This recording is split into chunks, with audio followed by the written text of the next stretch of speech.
mentioned. So if you could talk about that a little bit, what that means to you, and obviously the commitment that university showed you on that. Yeah, it was, obviously a huge commitment.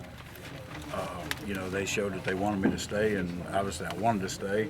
So, Coach Hogerson and Oliver and Kelly, we started talking a couple weeks ago in the season just about how everything was going to play out, and it all happened. So obviously very grateful.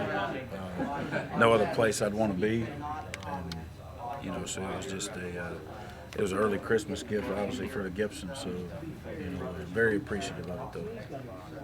That security has to mean a lot. I mean, knowing that it's not just obviously the financial aspect of it, but the length of it, being able to continue to build on what you guys did this year. Do you feel like that kind of helps lay that foundation? Yeah, and I'll tell you the other thing it does too. It puts our players at, they're more comfortable now. They understand.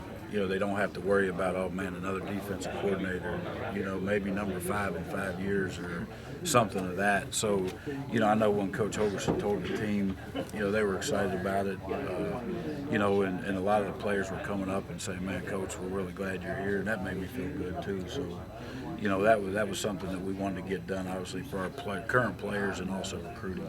I was just saying, you mentioned recruiting. When you go in a kid's house now, you say, hey, they'll be around here. That guy over there, they may not be. You do that a little bit? Yeah, no doubt, and that's part of it. And people say, well, how can you assure that and all that? Well, I just signed a 3-year deal, so it works out. And had some discussions about that last night with a couple of recruits. So did that flip around maybe a little bit in the past and work against West Virginia a little bit when they said, you guys are changing coaches and defense?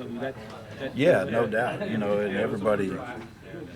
Certain families it was important to, and other families, really didn't ask the question.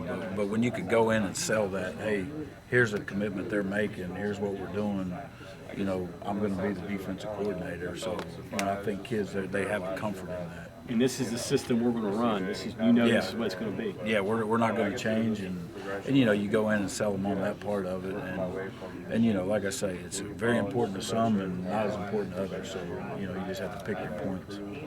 For you guys, when you're looking at A&M offensively, is it like looking in a mirror for what your offense does? Yeah, no doubt about it. You throw the film on it, you can sit and call plays out of what's coming and what formations and different things, which I'm sure Jake is going to do a great job of trying to mix it up the best he can. And with a freshman quarterback, they're not as wide open, I guess, as what they were early in the year. And so, we're going to have to prepare for a lot of different things. You watch them. The first game of the year against South Carolina, they had over 100 plays, wide open, throwing it all over the lot. Then you watch, Kyle Allen's first start at Louisiana Monroe, and they had 70-some plays and double tight end sets, fullbacks.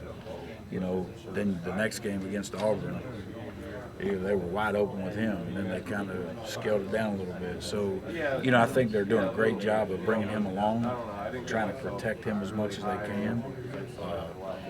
So we've kind of hit our kids with a little bit of everything, and it's also good, too, to go against our offense every day, good on good for 20, 25 snaps just to get the speed of it, what it's really going to be like. How much does that familiarity help? I mean, does it start like building blocks? You're starting from level 2 instead of level 1?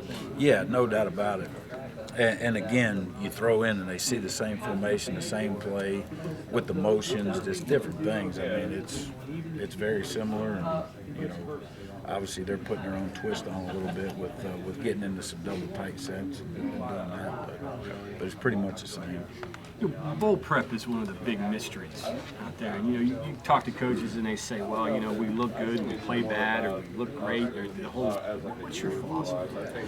The biggest thing what you worry about here, the two biggest factors in any bowl game, number one is tackling. Because you have that month layoff. Last time we played, I don't know exactly how many number of days it's going to be. And the second thing is the special teams. Those two things right there, just because you haven't. Offense, defense, you can get good work, good on good.